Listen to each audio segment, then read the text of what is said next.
All right, we are live. Good Live. deal. So, good afternoon. We are live with our dear friend Jayne Daly. She's been a member for, gosh, Jayne, how long has it been? It's been over a decade now, right? I know the answer to this. I know the answer, but I want to hear what you have to say, Jayne. I would say it's 17 years. Give or You'd be take, right. Give or take. Me having to take off for some health issues. Yeah. I know exactly when I started, Jonathan. It's when you went on your honeymoon and you were still going to people's houses to train them. They weren't coming to Arena at that point. I would start working with Joe, and Jonathan would be packing up all of his stuff and his equipment and God knows, and schlepping out. And that's exactly when I started. You had just gotten married. So what's funny is that you actually predate our scheduling system. So in Mind Body, which was our previous scheduling system, your first visit is recorded as October 16th, 2003, but I got married in March. So it would have actually been 6 or 7 months before. We just didn't have the system then. But you are possibly the longest tenured Arena Fitness member. Certainly one of 2 or 3. I do have a few. I know the few. Yeah, we've got a few clients too that were actually private clients of mine before we opened Arena, who are still training with us. But I mean, 17 years. We've seen your kids grow up. Yeah, and my grandchildren. During that time, yeah. And I will say it was March because my birthday's in March. And right on my birthday, I made the definite promise to myself, as much as I hate working out and exercise is not my thing, that I needed to find a gym. And it couldn't just be, I won't mention other gyms, but it couldn't just be a large gym where they saw me coming and going. I really needed to check out something that worked with me. People that I knew, people that cared about how I worked out. I couldn't just say, oh yeah, I'm gonna go for a workout 11 to 12. I never would have continued. The fact that I have worked out at a gym for 17 years says a lot about you guys, not about me. Says a lot about you guys, because that's the last thing I like doing.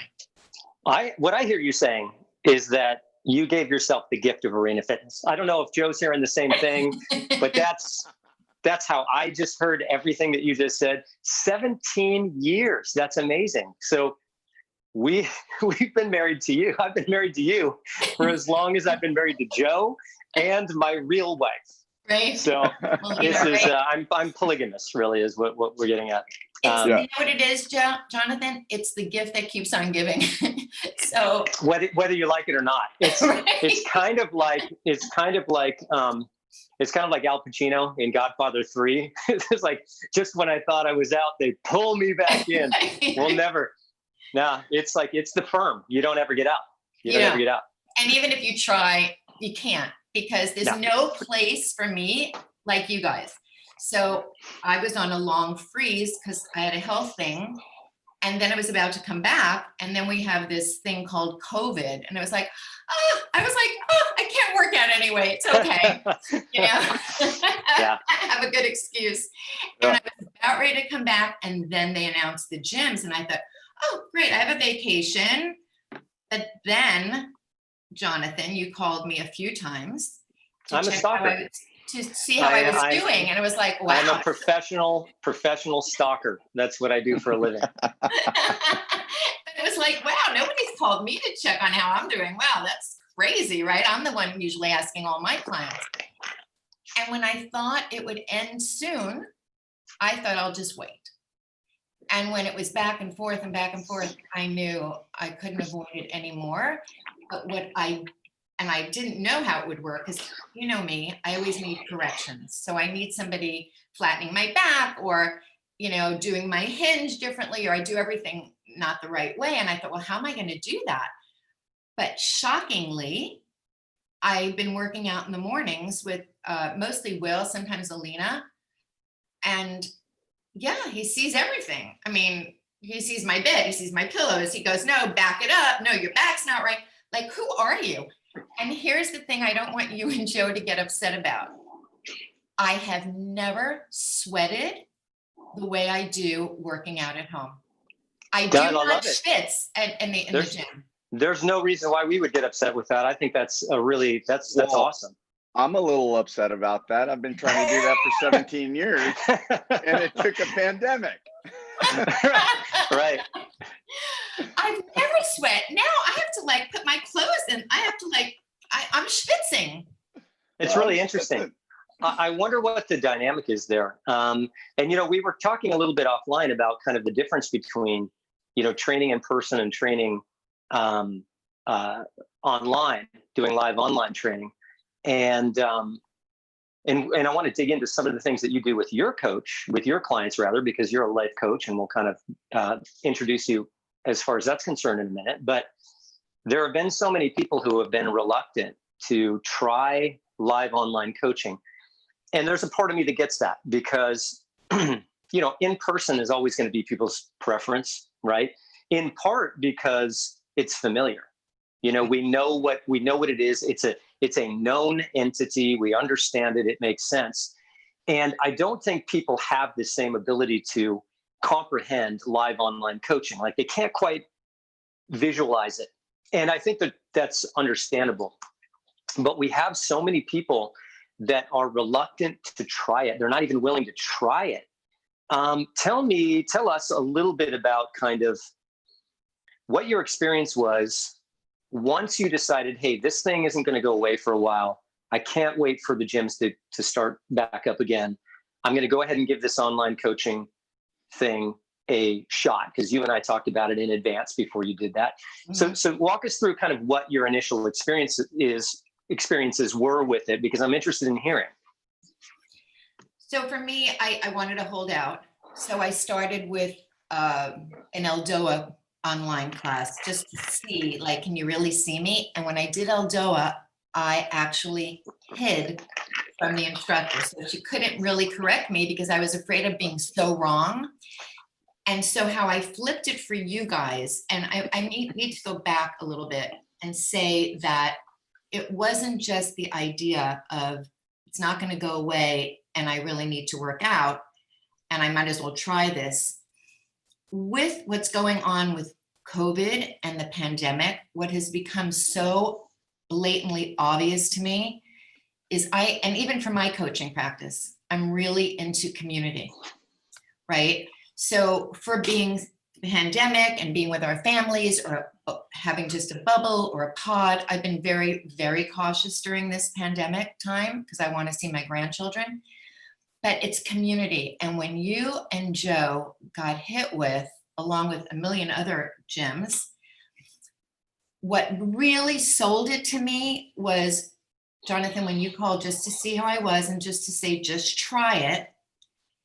It was like, why would I go any place else? Because the two of you and Stacy and Will and Alina really care. And I feel that care about us. Like I was telling Joe before, even if you said, I don't even care where you go, what gym you go to, just take care of your body, be healthy.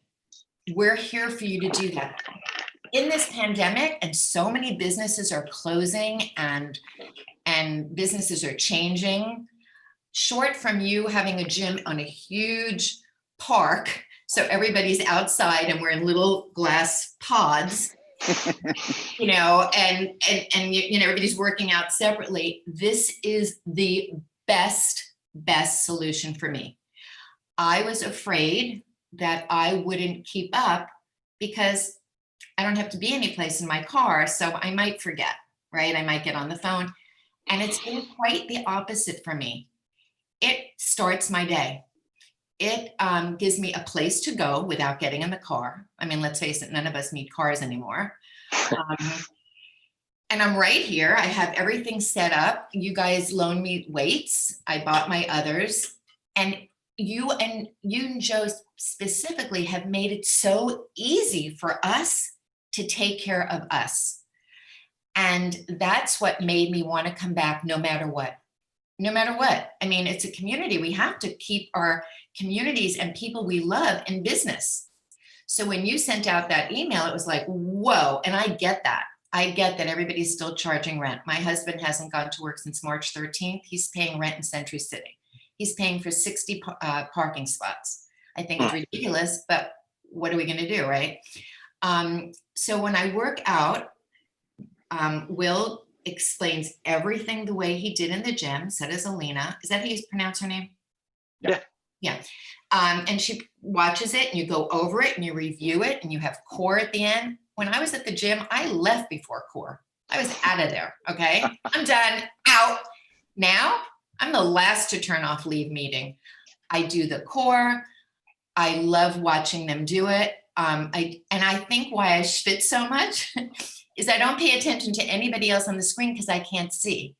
My mat's so far away that when I watch Will, I go up close, I check it out, he watches us. The beauty is none of us have to leave the house. It's a great thing. I think you have to keep it all the time. Oh, we are. It's so great. Yeah. It's just, and it gives you a sense of you moved your body today. Like, no, it's not enough. Yeah, and I think you had something for 2 months. You were letting people try it. I would only hope that everybody who's been a member at Arena is still a member, because we know you're coming back and you're going to come back even better. You're coming back with, the new rules, and you're going to become cleaning people, and God only knows what's coming out of the vents. And I have no idea. But what I do know is Arena is really part of my community, of me. When I coach now, as opposed to coaching where people have to get out and maybe go meet people and do stuff, part of my coaching practice is they have to work out. Every hour, an alarm has to go off and you got to get up from this sitting position. I'm as guilty as the rest. Today I had my grandson, 4 years old, spent the night, and he wanted to play on my iPad. And he said to me, Mommy doesn't let, it's bad for my neck. I have to stay off the computer. And he's 4. So I think, and with kids doing Zoom classes now, and I think you're right. And you always have been, you're right with the times. You and Joe didn't miss a beat in getting us taken care of. You didn't let us flounder. I mean, that's the worst. Well, listen, I got to tell you, Jayne, it wasn't a choice for us. Like it was so, I distinctly remember doing my last session, I think it was March 15th. And I was walking out of the Northridge facility. And this was when stuff started to kind of fall apart in terms of the shutdowns and stuff like that. It really started, it was almost felt like things were going in slow motion. Like I know it's happening, but oh my God. And Saturday hit. Sunday, I remember calling John going, we're shut down. And Monday morning we were live. We were live and we were doing classes as if Monday, that we weren't shut down or anything like that. And I remember distinctly having this feeling in my gut where I was like, the only way to beat this thing is if we make sure that our community stays as healthy as possible. There is no choice to sit on our butt on day 1, on day 121, on day 200, whatever it is. It wasn't even about the business. It was more about, if we're going to have a chance, if my family's going to have a chance, if Jonathan's family is going to have a chance, if your family is going to have a chance in this thing, it's got to be done together, and it's got to be done in this idea that wellness and health needs to be on the forefront of things, and we need to figure it out. And we need to figure out how to get people moving, even if it's just gentle movement, but to continue moving as if nothing is disrupted within their fitness life. Their fitness life does not have to be put on pause, does not have to get shut down whatsoever. Fitness, and we talk about it right now, but fitness and health was never supposed to be restricted to 4 walls at Encino or 4 walls in Northridge. It was never meant to do that. It was always meant to kind of supersede those walls. And we were kind of thrusted in this position where it was like, what do you do now? What do you do when you can't bring people into the gym and work them out and different things like that? And listen, I feel really the same way I felt on March 15th, the same way I feel today. Is it's important for all of us and for us to reach as many people as possible in our community to keep them healthy and safe. You know, like I'm talking to my neighbors that have never been, you know, hey, I've got these Zoom sessions, just drop it in. I'm not talking about memberships. I'm not trying to sell memberships. It was just more about like, if you're moving and you're healthier, then my street has a bigger chance of not contracting COVID-19 or being in a situation where you're being vulnerable and possibly putting yourself in higher risk. Mm-hmm. So it's more of like a pay it forward kind of mentality where it's like, listen, we're not going to get out of this by nickel and diming everybody. You know, we're going to get out of this by just spreading the word of health and community and being and making people realize that, listen, this is not, you can't go at it this alone. You know, like I feel like the whole mask debate about whether or not to wear the mask is kind of this, it follows the same type of behavior for me, where it's just like, listen, I'm doing this for you because I want you to succeed, because if you succeed, then I succeed. And that's the mentality that we've always had from day one.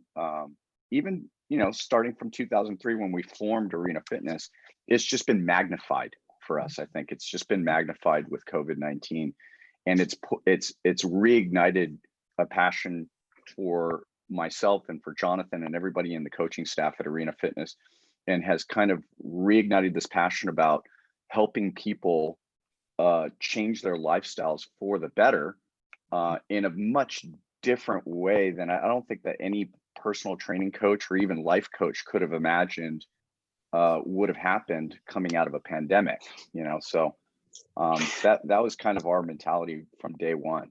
And you know, and you have that mentality too, Jayne, because when I called you, you were doing presentations and you were doing, you know, Zoom presentations for people in the community that were life coaching related. You've got a community. We all have different communities, right? We're a member of multiple communities. Mm-hmm. We have our Arena Fitness community. We have our social community.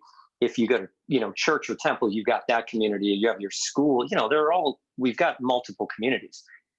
You have the Arena Fitness community, Jayne, but you also have your community within what you do as a life coach. And I know that you were really busy when I was reaching out to you originally when this thing first started, and you were doing presentations and discussions and stuff too. So tell us, because I want to hear about how you're working with your community too.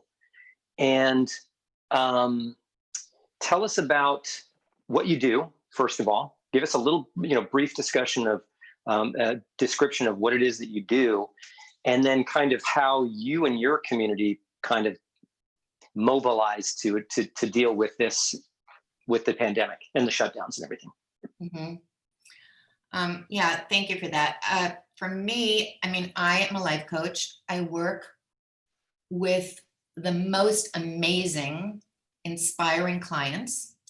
I believe if I'm being me, I'm going to attract more of me. So the only thing we can do is I can be me, and I can just focus on me, and it might vibe with other people, with how I think, what I post, how I am in our sessions. There are people who are going to catch on and love me, and there are people who are going to say she's not for me. And that's great. You know, I love when people, so I usually talk to them a few times and we see if we're a fit.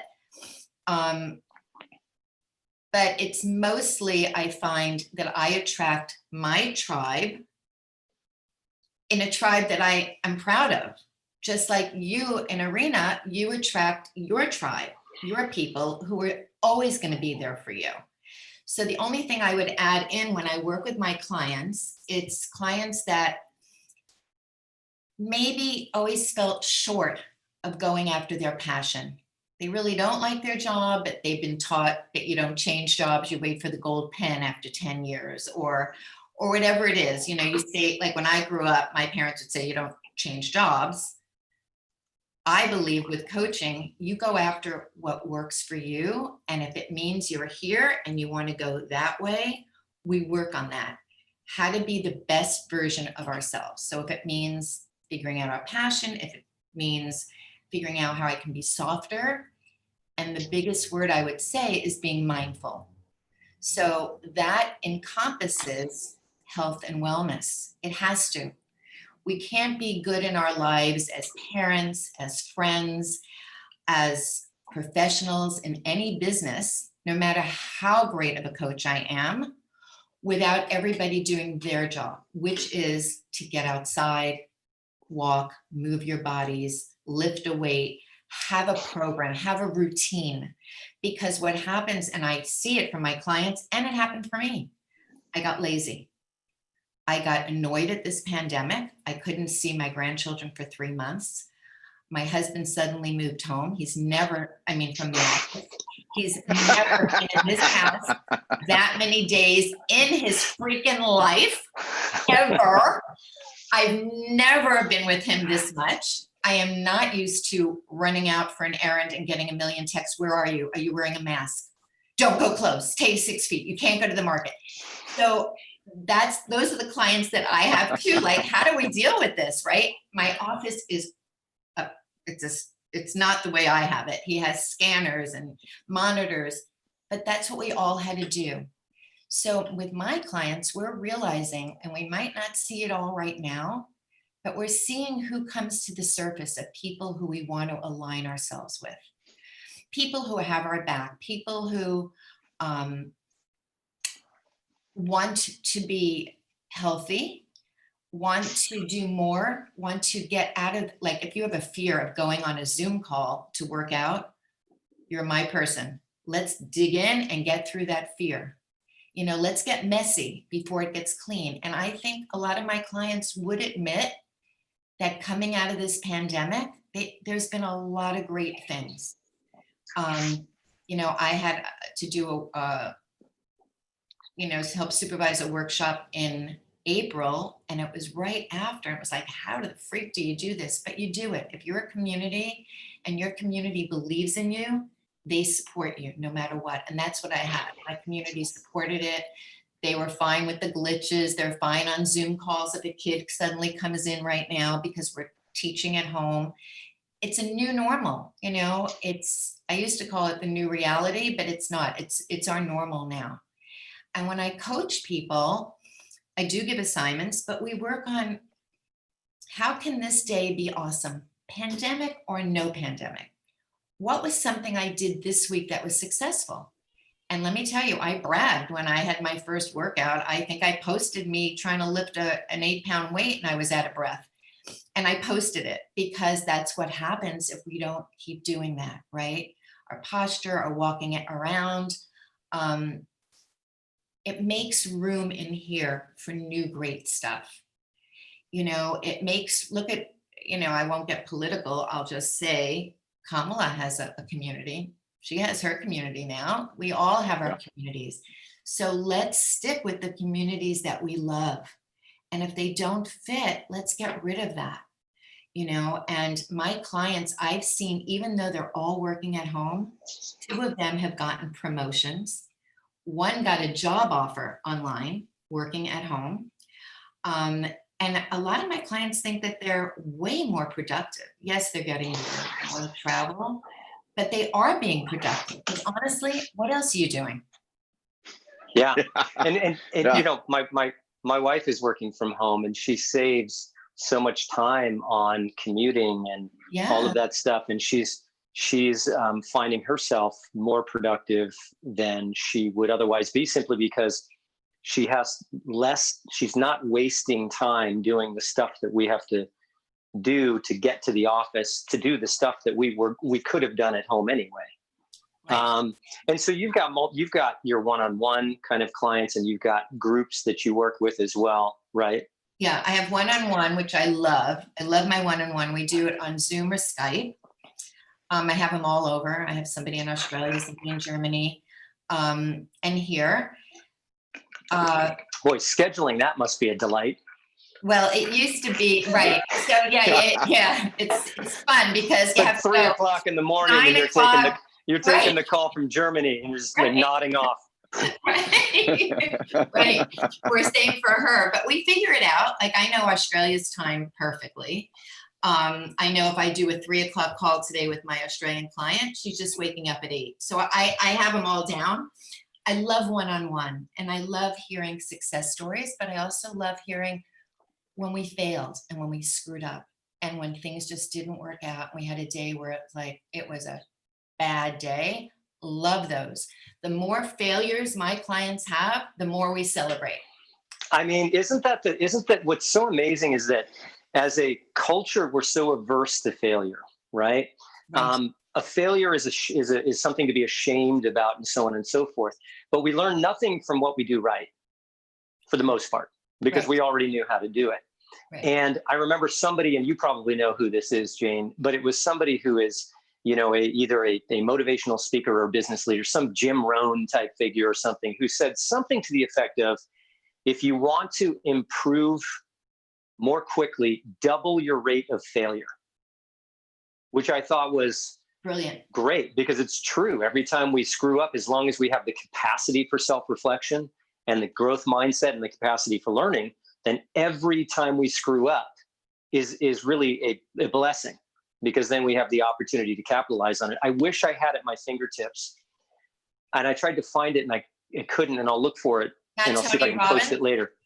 No, it's not Tony Robbins. There's actually a quote, believe it or not, by Tim Tebow, who is somebody that I actually really admire, because he's a guy that walks the walk and doesn't just talk the talk. But he talks about failure, and I wish I had it at my fingertips. But he says something like, when did that become a bad thing? Like, when did it become a bad thing to fail? So I love what you're saying there about failure and the opportunity that it presents. Mm-hmm. And going back to something you said earlier, which something was triggered in me that I wanted to mention, which is tough times like this.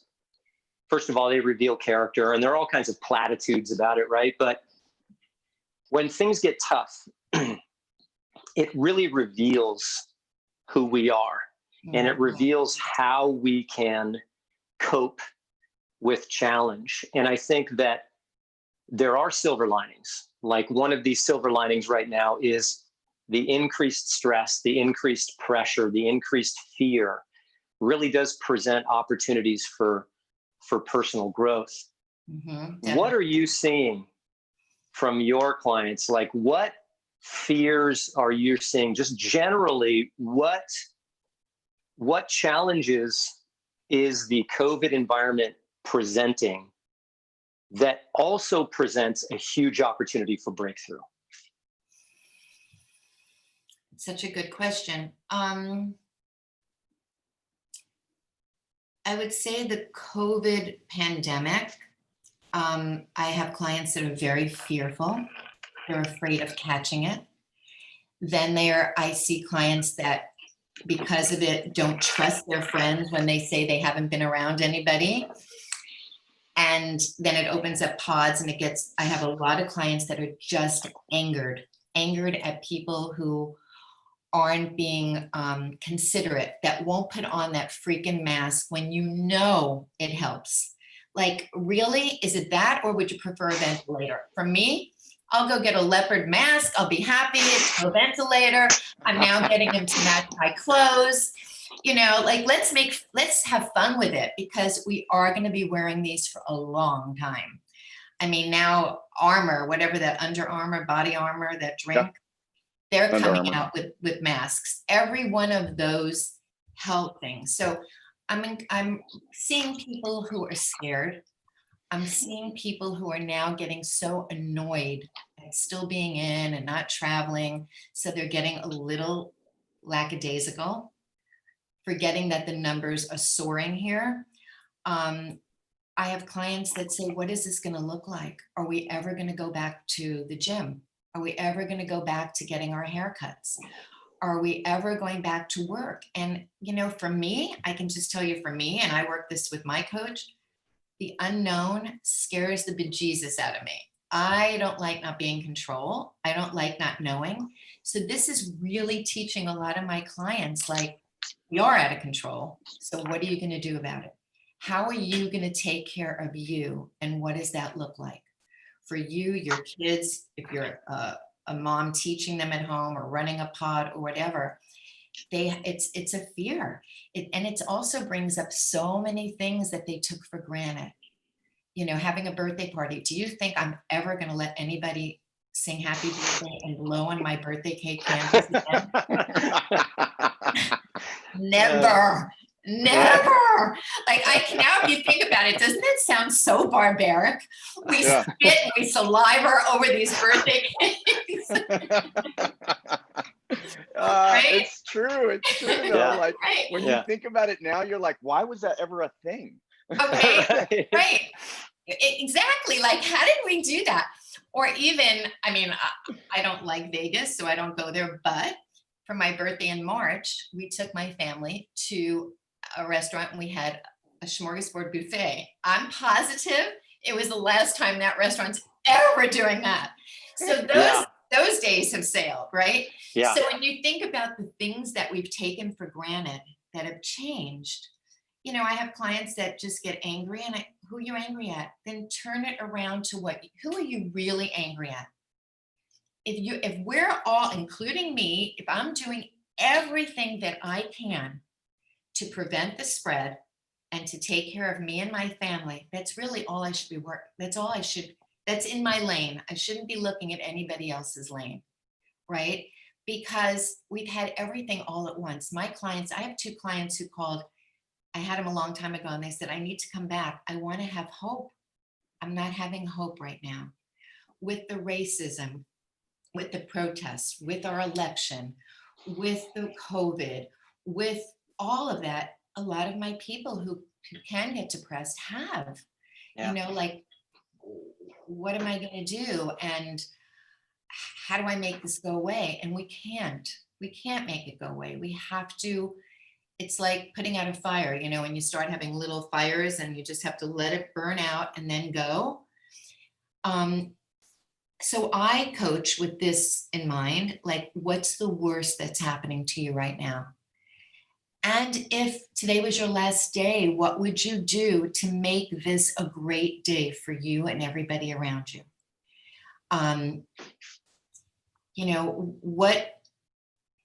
If you put in a penny a day and you have 5 pennies in a jar, like, let's say this could be your last day. We don't know. Then on top of it, we have an earthquake and then we have fires and you just don't know. So let's just assume that every day is going to be a great mystery. And we have one success every day. Something somewhere has gone right. You just got to have a win. Joe and I talk about that. You have to. It's all about, sometimes it's just about, there are times when, listen, Joe and I have been through a lot together in 17 years. We've been through a lot, outside of business, just emotionally and our personal lives and so on and so forth.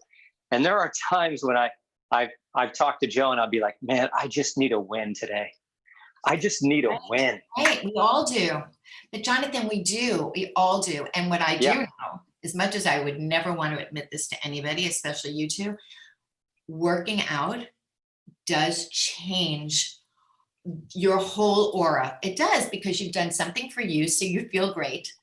Let's start with going on the Quibi and signing up. Wow, I did it right, got in. You know how many times I goofed that up? And so, like, oh my God, I got in. That was awesome. Yes, I'm in. Like, those are the wins that I want everybody to start celebrating. Yeah, what a win. You got to stack them up, man. You got to stack up the little tiny wins. And even with exercise, I think it's especially a win because we don't want to do it. Let's just be honest about that. It's a universal reality for biological reasons that we won't get into today, that we've talked about in the past, but nobody wants to work out. Right. And so we're not only doing something that we don't want to do, but we're doing something that we know is beneficial for us that we don't want to do. So we're overcoming something that we don't want to do. We're doing something that's beneficial for us. And then there are the biological ramifications of that, which is the triggering of endorphins and the changing of the hormone profile and all those biological things that come from that. So it's such a great win that everybody can roll up.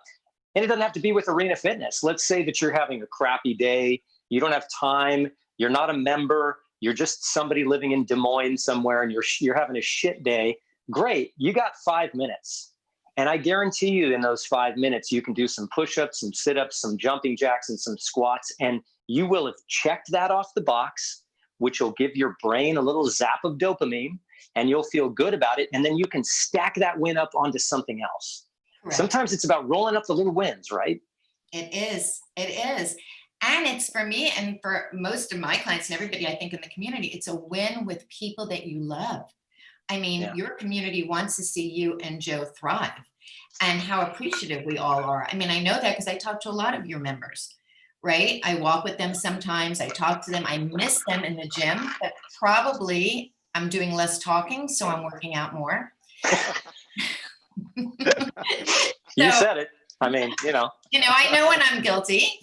And I think just what helped me get over that bump was doing it the first time. Even when you say, 5 minutes, do a jumping jack, we're not going to. It's like Will saying, okay, if you guys want to leave and do your core later, do it. None of us will.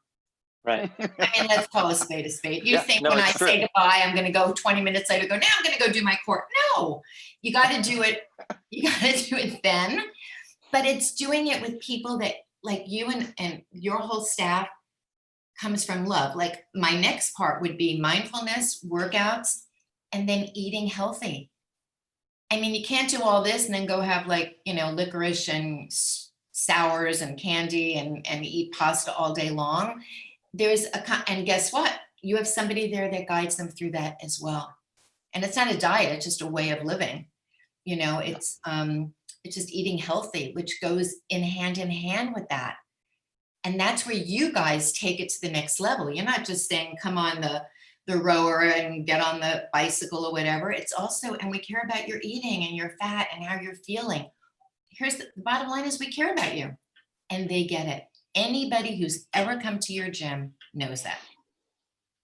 We also know that you don't like working out with us, Jonathan. We know that you hate it.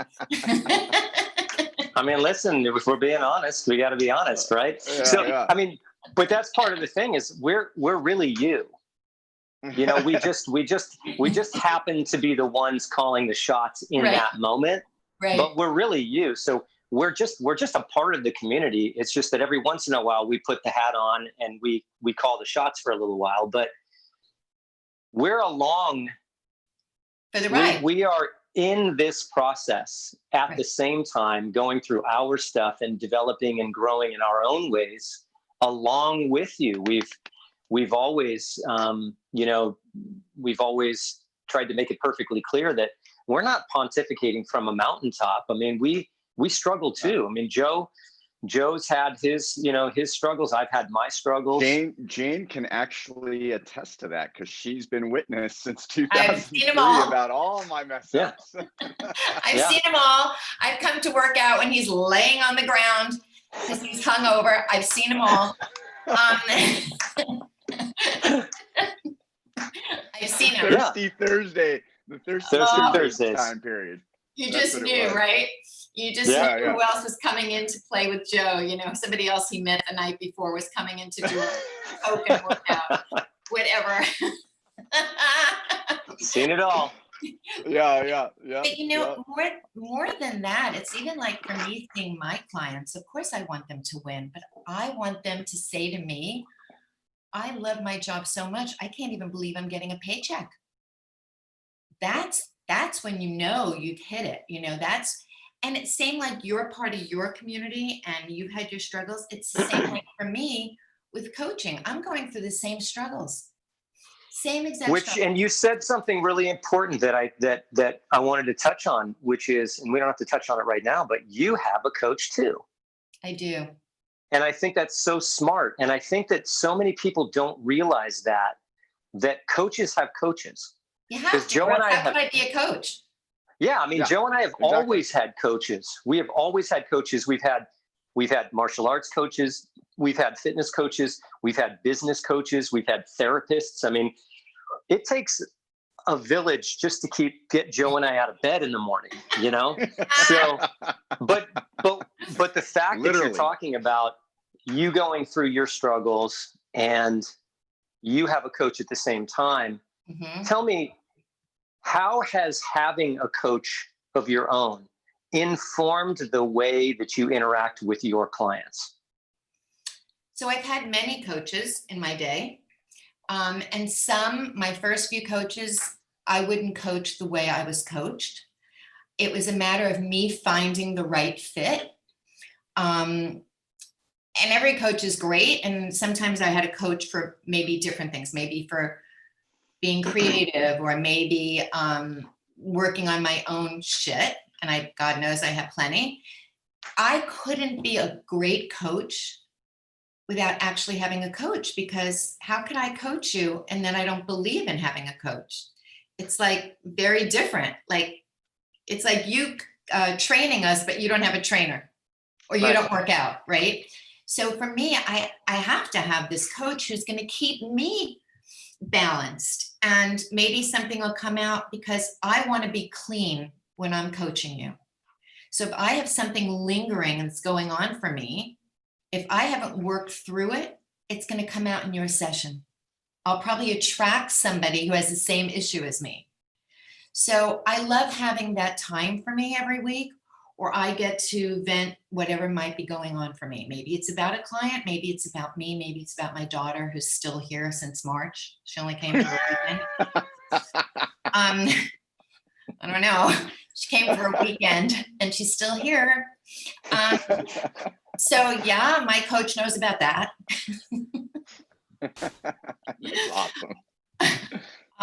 My husband working at home, like, so I have my shit too. And so I follow the same thing that I tell my clients. If we took a pie and I broke it up into all my responsibilities, my medical, dentist, my kids, my husband, my family, taking care of me, working, coaching, reading. There's a lot in a pie that we all have. We have a lot of hats that we have to wear. My job is to make those hats be smooth and fun. And if there's a fear that you've had your whole life because you have somebody in your head telling you can't work out, you're a klutz. Yeah. What do you think, that you're going to work out? You can't work out. No. Yeah. So it's to counteract those voices in our heads to say, yes, I can. And watch this. I'm going to be better than I ever was at working out. I'm going to be stronger than I ever was. I want those Michelle arms. I'm going to get those Michelle arms. Obama. I love her arms. Oh, yeah. Right. And you know what? And here's why I think you guys are so good, and why I think my clients might listen to me, is because I'm real. You're real.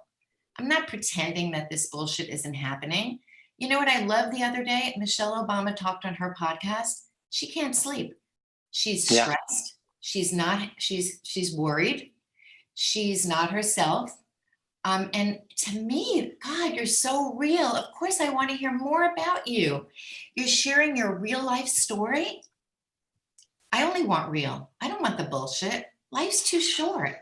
It's hard to relate to perfection, to people who have their shit together, and they're basically just going through the world with this kind of facade that everything is perfect. And I think it's hard to relate to that, because we all struggle and we all have challenges. What if you could say like 4 or 5 things that are common struggles for the people that you work with? And it could be, I don't know if you notice any trends, but it could be things like health and wellness, finances, relationships, career, spirituality, education.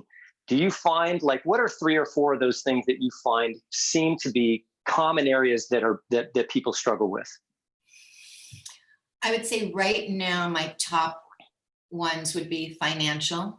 A lot of people are having financial issues because they're still paying rent, or their business had been shut down. Yeah. You know, hairdressers are struggling, restaurants are struggling. Yes, they're becoming creative, and any place you have room for a table, I don't care if it's like right next to the red light on the street, they're putting in a table. And so I would say financial, and that's their worry. Will there ever be that business again? You know, that business might be gone. Relationship is huge, huge. And when I'm coaching, I encourage them to talk to their partner about it so their partners aren't threatened.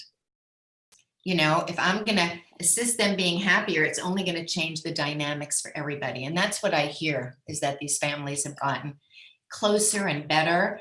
I would say relationship, financial, I would say wellness is a biggie.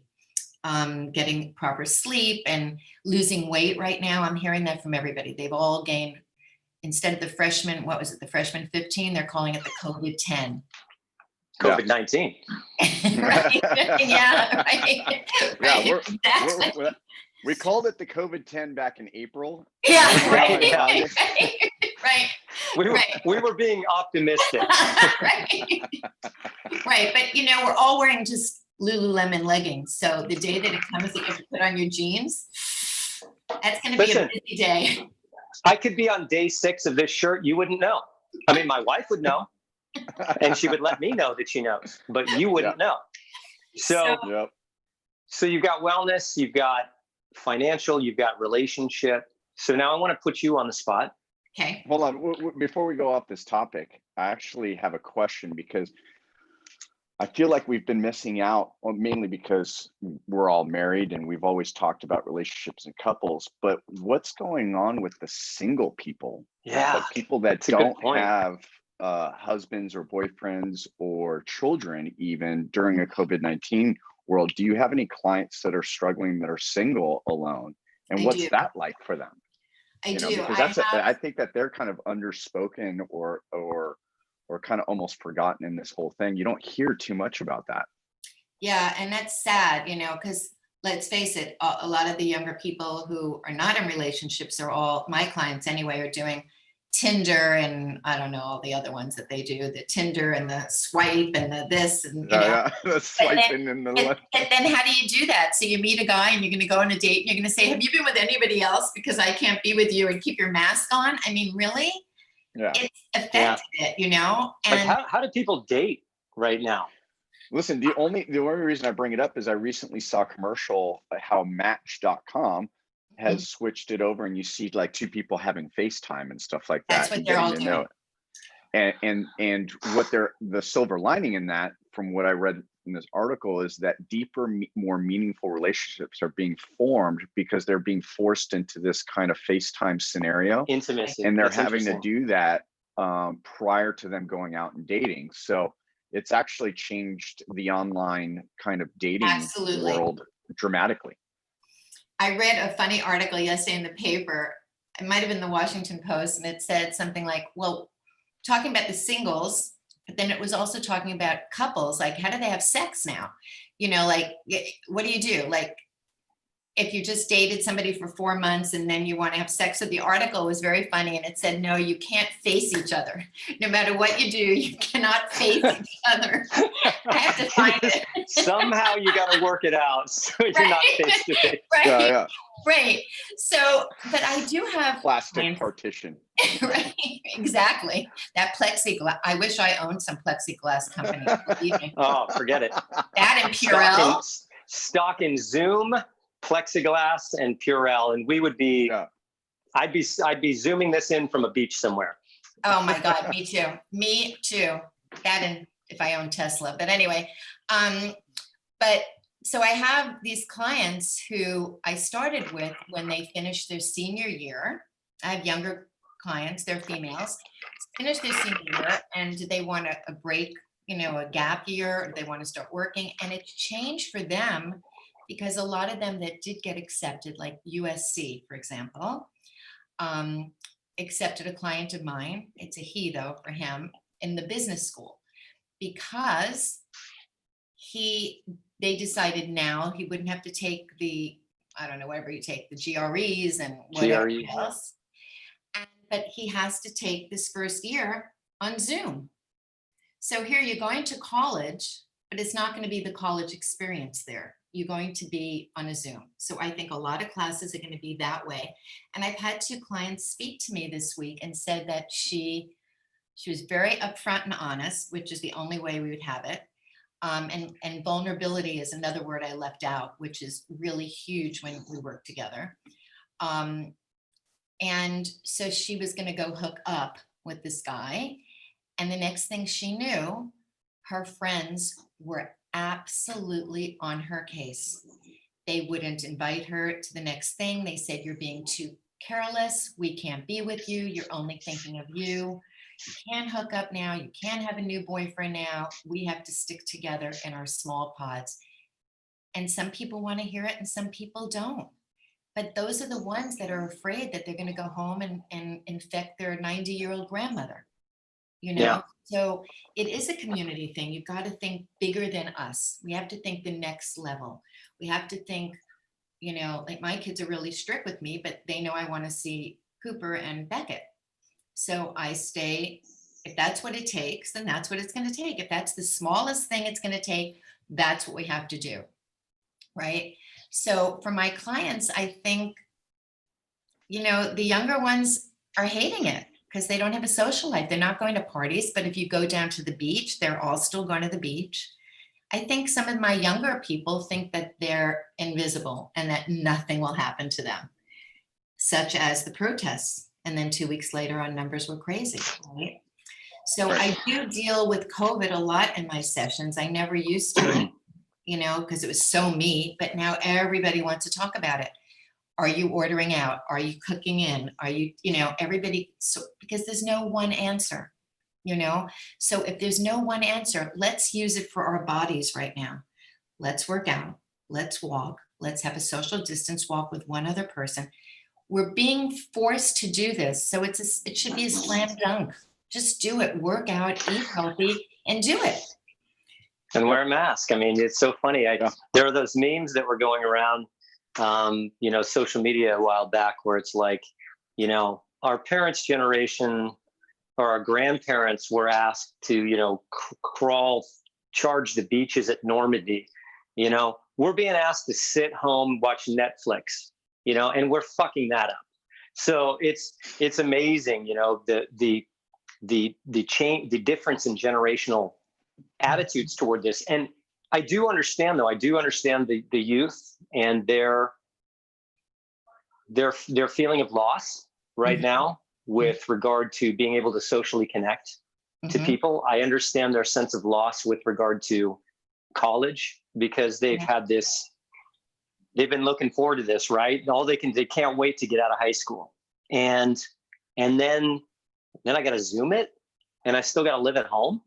You know, that's tough for these kids. And so whenever I find myself tempted to get too upset at the whatever 18 to 30-year-olds or 18 to 25-year-olds or whatever, who seem to be kind of not paying attention to the risks and going out and spreading it.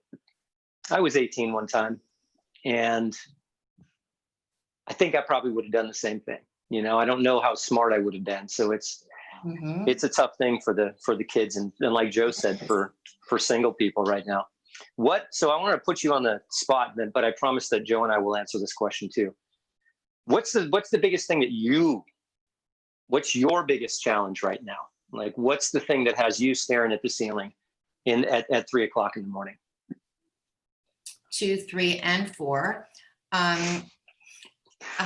For me right now, my biggest concern and fear is with my daughter, with Sam, because she came here for the weekend, brought only a t-shirt and shorts just for my birthday, and she's still here in August. She's a Pilates trainer and she runs Pilates studio. So now right after she lost her job. So for me, I have a child who's going to be 27 next Tuesday, who's suddenly, you know, scared, doesn't have a job, living here. In the meantime, we had to close up her apartment in New York because her lease was up and she was she's afraid of getting on a plane. Yeah. So that's my one fear there. And I think about it all the time during the night. one thing I do, and I have my clients do it too, and it saves me so much. I do my morning pages. I call my morning pages, but it's my journal. So when I wake up in the morning, that's the first thing I do to try to release some of my fears so I can let the good in. I try to do 3 pages. I try to encourage my clients to do 3 pages. If they have nothing to say, I say, keep your pen on your paper and keep saying, I have nothing to say. I have nothing to say. I have nothing to say. Until something comes out. Exactly. And just nobody's going to read it. So that's been my savior, right? And my meditation, which I don't do for very long, maybe 8 minutes a morning, but it's still better than nothing. I'm now enrolled in a TM class. So I'm going to learn how to do TM. Transcendental. I want to just see the difference. So that's my challenge is my family right now, to be honest, and my grandchildren, who's 4, who his preschool closed, and I just feel badly for these little kids who have no socialization. He's just been with Courtney since March, and that's hard. And he cried. One time I saw him in the car in his bed, and I said, "What's going on?" And I said, "You look so sad." He goes, "I miss my friends. I miss my school. Will I see my teachers again?" And here we're teaching little kids to wear masks, and to be safe. So that's my overall concern, Yeah. And that's Makes sense. Yeah. Makes sense. Joe, what about you? Listen, my biggest fear right now is kind of short-term and long-term, but it's holding on to dear relationships right now that are being challenged because of COVID-19 and different decisions that we're making for ourselves in terms of quarantining and different things like that. And it's difficult. I think my fear is that my relationship base in my personal life is going to change dramatically over the next 6 months if it hasn't already. And that's unfortunate. That's really, really unfortunate, because at the end of the day, we're all just trying to do our best and kind of go through this in the safest way we possibly can handle. And it's difficult when when so many people are being bombarded by news and articles and friends and different political parties and different things like that. I feel like it's 2009 again, but like really bad. And I don't know if you remember what I'm referring to, but I feel like in 2009, I omitted a lot of people out of my life during that election time period. And it was unfortunate, but I feel like that's happening again, but in a much more extreme fashion. So that's kind of my biggest fear. And, obviously, I'm a father of 2 and a father of 3, and Anthony's a little older enough. I don't have to worry as much about him, but I do worry about his well-being and stuff like that and how he's taking care of himself from a mental standpoint. But the littles, like, Jayne says, like what they miss their friends, they miss their teachers, and they miss going places. They miss going to Disneyland. They miss those things. And we've been able to hold it together for a long time, but I'm starting to see the breaking in the children's faces. And that's when you start to see kind of like, Ava and Hayden kind of break a little bit when it comes to their happiness, it's heartbreaking. It's heartbreaking. And there's nothing that you can do. What can you do? You can't just be like, all right, let's have a play date, fuck it. You can't. You can't. So it's been challenging to find different ways. Now, the other flip side of the coin of that is I am like super dad right now, and coming up with different games around the house and different games around the neighborhood and different things that we, when we go to the beach, we're able to social distance. We found this like little place that we can go to on Thursdays where there's not a lot of people. And, I've built the biggest, baddest holes you've ever seen in the sand that I've ever done in my life. So that's a silver lining, but that's a silver lining. Yeah, of course. So there is, from the fear of all these things, there's definitely been some silver lining and some great things that have happened. I've examined my own relationships. I've examined how I am in those relationships and what kind of person I am. And the things that I stress about and the things that get used to get angry about, I just let them go because they're so little and so trivial. Then I'm like, dude, there's a freaking pandemic going on. I'm not going to worry or get angry about things like that. And I definitely, going back to what we were saying earlier today, was I am more present and thinking about what's going on today and when I can extrapolate from the next 24 hours than really worrying about what's going to happen in September or what's going to happen in October. Because I can't control that. And me, Jayne, like I've always been a very big planner, in terms of everything is systematic and everything, it happens for a reason and I need to design it. And if it happened a certain way, it was because of a flaw in the design that I had, so I've let that go a lot in the last 4 or 5 months, where it's just like, Huge. when it happens, it happens. Like, and if it happens a certain way, then it was meant to be, and what lesson can I learn from that? But I'm really kind of staying more in the moment nowadays. And I got to tell you, it's a lot less stressful to be in that present state of mind.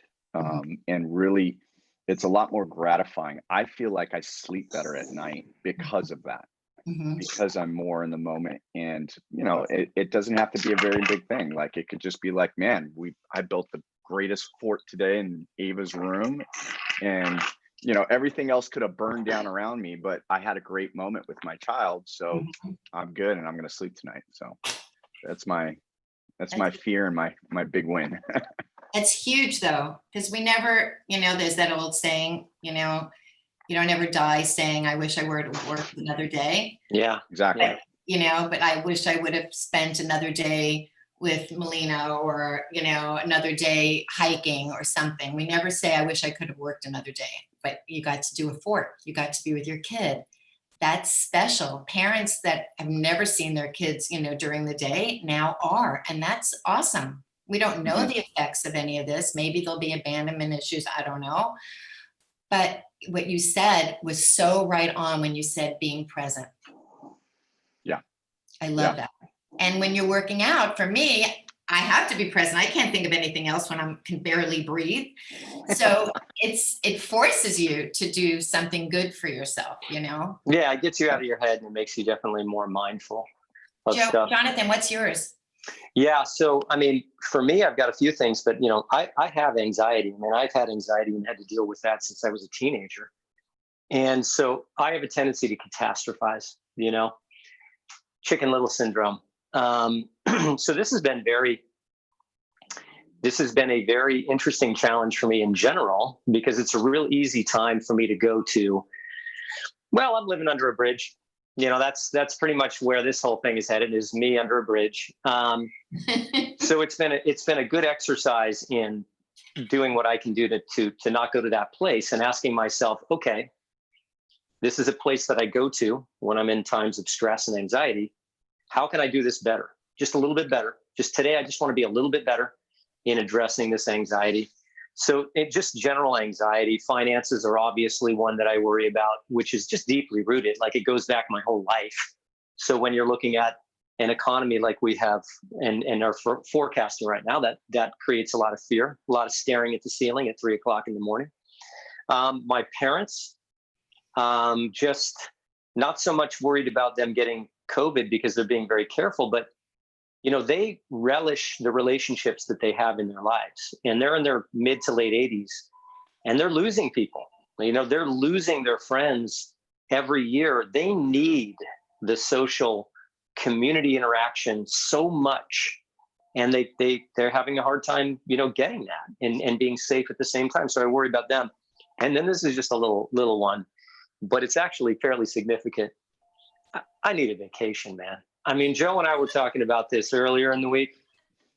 Jonathan needs a vacation. Like, I am cognitively overloaded, like, my brain is very tired right now, because what happens when COVID hits, it starts going like this. Now we got it in, just thinking constantly,